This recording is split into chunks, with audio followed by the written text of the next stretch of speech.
My friends, it is Jillian Leslie, host of the Blogger Genius podcast, and I have a bunch of stuff I want to talk about and discuss with you, especially as we have just started Q4. And I don't know how you're feeling about your business right now, but I would say I just got back from a blogging mastermind, and I feel like people were excited to get back together, still a little bit of anxiety.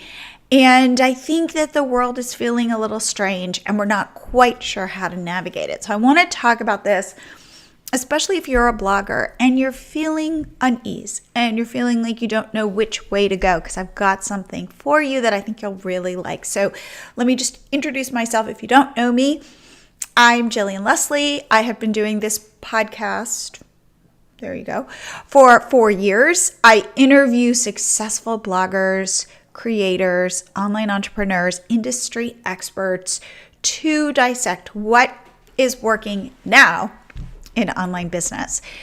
I also have a bunch of things that I've started. Let's see if I can do this. Great. Okay. With my husband. So first we started Catch My Party, which I didn't write here, which is our first blog filled with user-generated content, all about party ideas. If you've ever been on Pinterest looking for ideas for a baby shower, first birthday, or kids party, or holiday party, chances are you've been on my site. From that, we founded our Milo Tree pop-up app, which helps grow your social media followers on platforms like TikTok and Instagram and Pinterest and Facebook and YouTube. It'll grow your email list. It's pretty awesome and totally optimized.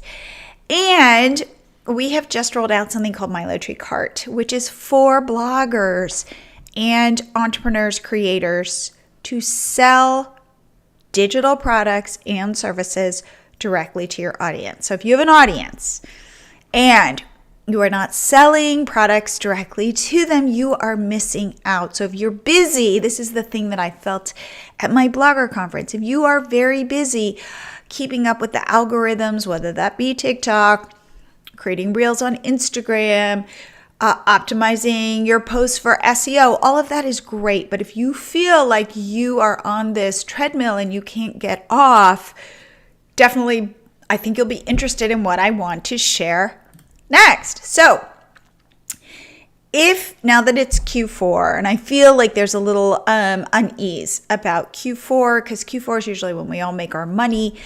And this year, who knows if people are going to be spending. Brands are weird. That's the thing I saw. It's kind of like now you need to fit a certain type in order for brands to want to work with you. It's not necessarily the quality of your content. Here, by the way, I just want to make sure that I am streaming, because I don't see myself in my Facebook group. Let me refresh this, because I feel like I've been saying a lot and I'm not sure if it's connecting. Oh, there I am. Okay, this is working. Awesome. I always get nervous. So anyway, here's the deal. We created Milo Tree Cart because we saw this need, which is technology, as we know, is hard, and tech platforms, who wants to use another one? They're expensive. And what if, let's say you come up with a digital product and it doesn't sell? Well, I've got your back. So I want to help you make more money as a blogger by what I call building your digital product empire. So here's what I want to invite you to. I'm doing a live training Thursday on Zoom at 1 p.m. Central Time. And to sign up, it's $10. And to sign up, go to empire.milotreecart.com and you'll get the behind the scenes on how to make this happen for yourself. It's actually, here are people's resistance. Here are the resistance statements that I hear. One is, I don't have the time to learn how to do this. 2, I don't want to set up the tech. And 3, I don't even have a product idea. So I'm going to walk through all of those concerns. 1, it's not hard and you can create something, I say, a product in 15 minutes. 2, you can use Milo Tree Cart to sell it so easily. It is the easiest platform. Plus, we give you free sales pages so you don't, and as many as you want, so you don't have to be sitting there. You see all these digital products and people have these incredibly long sales pages. And the truth of the matter is you don't have to create something like that. You can make this easy on yourself, and I'm going to show you how. And 3, even if you don't have an idea, I'm going to show you how to find one very easily. So please come on Thursday, go to empire.milotreecart.com. And again, the reason why I am charging for it is because you will show up differently. Even if you spend $10, it's absolutely worth it. Just to give you new ideas. The thing that I felt, and I see this, is that as bloggers, we tend to be impacted by other bloggers. And that's great because we learn from each other. However, sometimes we can't see a larger vision of the world and how we can be successful. So in my 4 years of doing my podcast, I think I am launching this week episode 245. I think that's right. Okay, so I have interviewed many successful bloggers. And the thing that I see in all of the ones who are making 6 and 7 figures are selling products to their audience, because it's really hard to continue to grow your traffic, right? Try growing, like if you've got a lot of traffic, try growing that by 10%. That is not an easy task. Or let's say you're also monetizing working with sponsors. Well, 1, you have to get that gig. And 2, they're not easy to scale, because once I've done something for some company, I can't repackage it or repurpose it. And in fact, one thing that what I have seen is when bloggers reach a certain level with traffic and stuff, they are doing fewer and fewer sponsored posts and figuring out digital products. That seems to be kind of the way that the evolution happens as I watch people go from, like, you're a baby blogger, you're trying to get traffic, then you start getting traffic, and then you can start making ad revenue. Well, actually, that's not true. You start getting traffic, getting traction on social media, brands reach out to you, you start doing sponsored content, then your traffic continues to grow, and then you start making money with an ad network, and then all of a sudden you recognize that doing sponsored content takes a lot of time, and then you start thinking about digital products. So if you're at that stage where you have an audience, come to this workshop, because I promise you, it will change your life. Like, I will give you this whole framework and all the resources you need to start selling. And hopefully you can get up and be selling in Q4. It's pretty awesome. Okay. So again, empire.milotreecart.com. Please go. Please sign up. I look forward to seeing you there. And it's only $10. All right. So the other thing I wanted to talk about, I have 2 podcast episodes. I realized I didn't talk about let's see, I'm going to start with this one. How to think about your personal brand. This is another shift that has taken place.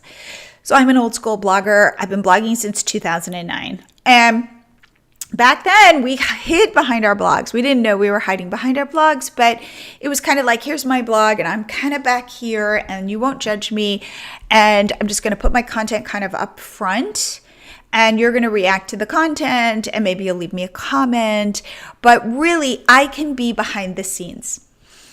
And that is no longer the case, at least for the successful bloggers that I interview. Not that necessarily you are going to become Kim Kardashian, no. But now, your personal brand becomes important. And the way that I like to describe it is your blog, let's say, is back here. You're standing in front of your blog and you are welcoming people into your blog through posting on social media, creating things that are specific to your brand. So I interviewed a woman named Christine Gritman, and her whole thing is teaching people how to build a personal brand. What I like about what she says is you can lean into anything. So if you're not, you go, well, Jillian, I'm not an extrovert. This makes me really uncomfortable. Lean into that. Be an introverted brand. So maybe you never show your face and you're thing is you only show your hands. Or, maybe there are ways where maybe every once in a while you show your face and you talk about the fact that you're an introvert and this is awkward for you, but you're going to kind of put it out there. We were talking in the episode, and I will be posting the episodes in this recording. But maybe, for example, you love going out for dinner and eating tacos. So in addition, let's say you have a food blog and you're the taco person, or let's say you're a recipe blogger and you love like the cheesy pulls, right? So that becomes your thing and you're posting that. You don't even have to show your face, but you become known for something, because the more specific that is, the better, the more you stand out. Because how else are you going to stand out amongst all of the blogs, all of the content in your space? So for example, one thing that people talk about is they want a recipe. Oh, here's a good example. I need a recipe. So I go to Pinterest and I find a beautiful recipe for, let's say I need a Halloween cupcake recipe or something. And so I find this awesome dessert blog and I go find this cupcake recipe with like little pumpkins. And somebody says to me, "Oh my God, did you make these?" And I say, "Yes, I found the recipe on Pinterest." And it's like, oh, no. What that means is that, like, if that's you went to somebody's food blog, you didn't even notice who it was. You just took the recipe and thought to yourself, oh, this is Pinterest. And the goal is to intercept that so that somebody goes, oh, I went to this blog and noticed that this person behind the blog is interesting enough that it left a mark in my brain that I now know who this person is. That's important. So you want to kind of differentiate yourself from every other dessert blogger out there who is creating, beautiful desserts, but they all kind of blend together. And the goal is, they talk about Instagram, you want to be the post that stops the scroll. Exactly like that. You want to be the person or the brand, the personal brand that stops the scroll. So I'm not just one of many beautiful food blogs, for example. So I love that Christine talks about how to lean into whatever makes you special. And so I said to her, well, what about those people who, let's say, they have like a DIY blog, but they share all these photos about their kids, and I don't care about their kids. Should you do that? Should you not? And her response, and I really like that, was, well, if that's your brand, then do it. But just be very mindful of stating that that's your brand. So whether it be in your Instagram bio or wherever you're talking about yourself, you say, hey, here's the deal. You're going to get all of my DIYs and photos of my kids. So leaning into who you are authentically is really her message. And that feels less exhausting. As an introvert myself, it feels like, oh, that's doable. Okay, I could do that. I could just own whatever it is I am and whatever my potential pet peeves are, like almost like taking your insecurities and using them to talk about how different you are. So her whole message is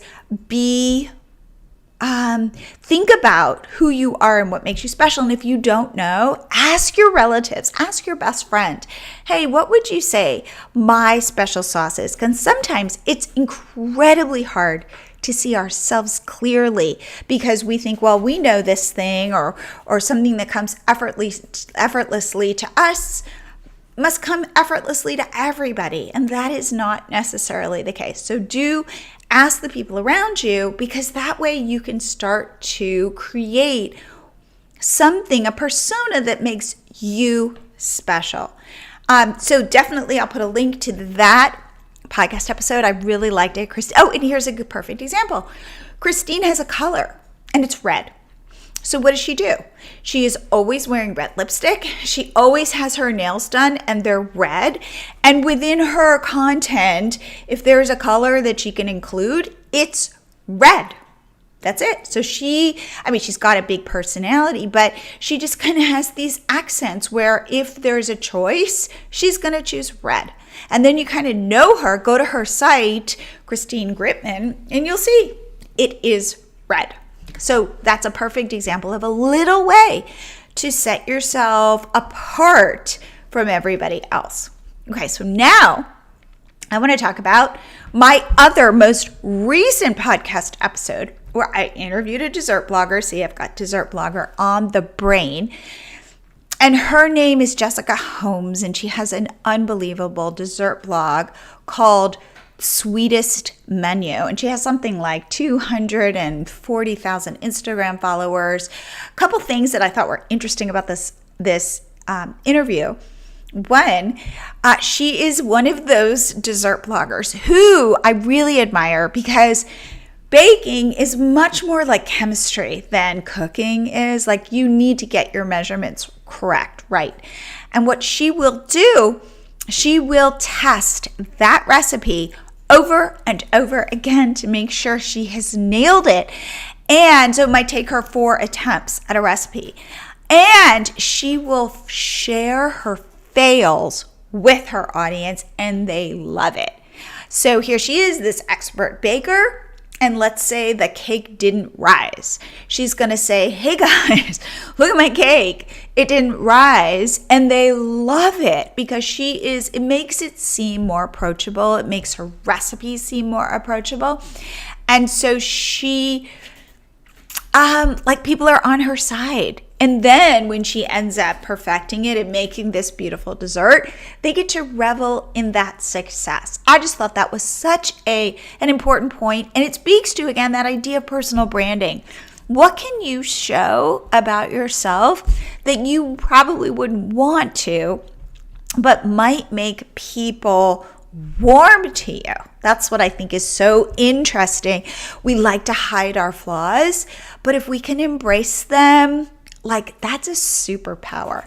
Anyway, so it turns out that Jessica was a copywriter in a previous life. So we talked about how you can write blog posts more successfully. And so she gave kind of her best tips. And you will see that these tips make your writing better and easier rather than more complicated. So her first tip is write clearly. Short sentences, punchy. Edit words out that you do not need. So when you're either writing for algorithms or people, always choose people, because actually Google is looking at how well your blog post connects with your reader. And that's how it is determining whether this is a good, high quality blog post. So instead of just stuffing in keywords thinking, Google will know what this is about, Google's saying, hey, is somebody coming to this blog post? And how quickly are they bouncing? How quickly are they then going to another blog post? Because that means this blog post didn't solve the problem. So I thought that was super good advice from Jessica, which is how can you make it easy for your reader to read your post? And that means things like easy headings. I always say this, write your posts to be skimmable. Like, assume that somebody is online at Target on their phone looking at your blog post. Could they get the gist of it just by skimming? Most people are not. Like, I have this big computer that I'm talking on right now. Make sure, and most people are working on laptops and things like that. Make sure you go to your posts on mobile and see what they look like, because it's eye-opening. And I forget this myself and need to continue to remind myself to do this. So again, write for people, write short sentences, reread what you're writing to make sure it doesn't have a lot of typos. I definitely sometimes miss typos, and that's something to pay attention to. What she recommends, she has her husband read all of her posts just to make sure they're clear. And then we talked about a call to action. And this is the thing that I feel very strongly about, and she does as well. One call to action in a blog post, that you are not just a blogger creating content, you're a content marketer. So your blog posts are top of your funnel, meaning it's a way to attract people to you, to say like, hey, are you my person? Like, are you kind of answering questions in the way that I respond to? Therefore, if that's the case, then my goal is to have a call to action in this post. It could be something like join my list. here, get this extra special PDF or more content on this topic, join my list. I think that's a terrific call to action. But what you don't want to have is join my list, shop my whatever, do all these different things, because there is something called choice paralysis. Whereas if you just are leading people to one thing, they're more apt to do it. And I always recommend telling them, go click here, go do this. Don't just kind of put it there as an aside, like, hey, kind of lost at the bottom. If you want people to take action that you think will make their lives better and your life better, call it out. Make a button, put arrows, like think about street signs. That's what I like to call it, to say, do this. So for example, if you want somebody to click on another post on your site, which is super good for Google, say, oh, have you grabbed my, have you seen my this recipe or this parenting tip or whatever it is, get them to click over, but do it incredibly clearly. But do not give them, it's not a buffet where they have to decide for them and make it a no-brainer. Okay, so clarity, ease in writing, no complicated words, no complicated sentences, lots of headings. Let your content be skimmable and easy, and one major call to action. So maybe it is, it's a sponsored post and you want people to click over to the brand or whatever. Let people know and tell them clearly that their life will be better if they take this action. Okay, so this week, on Wednesday, I'm going live with a new podcast episode with a guy named Rick Mulready, he's like a big coach, and he is really good at Facebook ads, but we don't even get into that. We talk about him growing his business and how he really wanted to grow it to 7 figures, and he did it, and what that was like for him, and the kind of mental health stuff that he was dealing with along the way and still deals with, and we talk about how he manages those. I think it's a super interesting episode. But before I close, please, okay, not that. Come to my workshop, live training, I'm supposed to call it, this Thursday, October 6th at 1 p.m. Just go to empire.mylowtreecart.com. It's 1 hour, $10, and it really could change your life. So it will give you new ideas, new ways to monetize, to test your ideas, to find gold, build off of that gold. And it really is about making more money as a blogger by selling to your audience. So if you have, now this will work for people who have audiences. If you do not have an audience, I say make that a priority. Build your audience, build your email list, then come and learn about building your digital product empire. But what people I think miss is if you have an audience and you are not selling to them, that's an asset that you could use. There's like money right there. And it's really just about figuring out how to turn it, how to tap it like a tree for honey. I'm going to show you how to tap that money tree. I like that. I'm gonna use that. Seriously, because there is more, and also the benefits. The benefits are steadier income because you're selling to your audience and you start to get to know them on a deeper level and being able to serve up exactly what they want to buy from you. How do you know this? Because you're listening and they will tell you. So a lot of times with blogs, you're kind of distant from your audience. You know they're out there, but they're distant from you and they might not be talking to you specifically.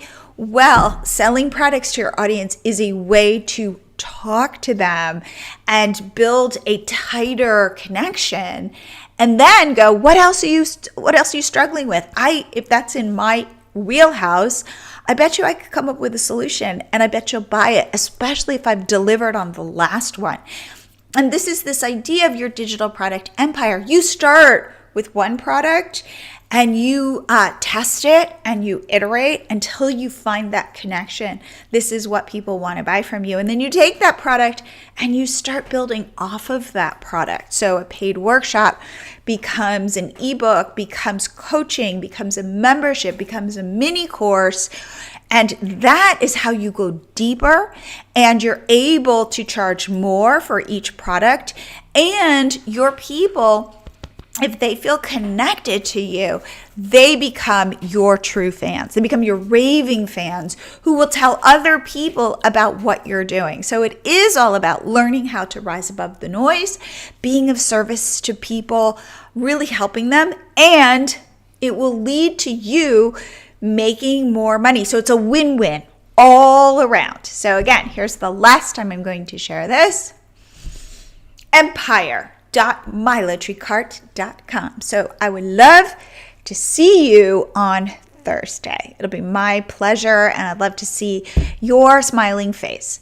So that's all I wanted to share today. I hope you have a wonderful week. It's a beautiful day here in Austin, and I can't wait to go sit outside.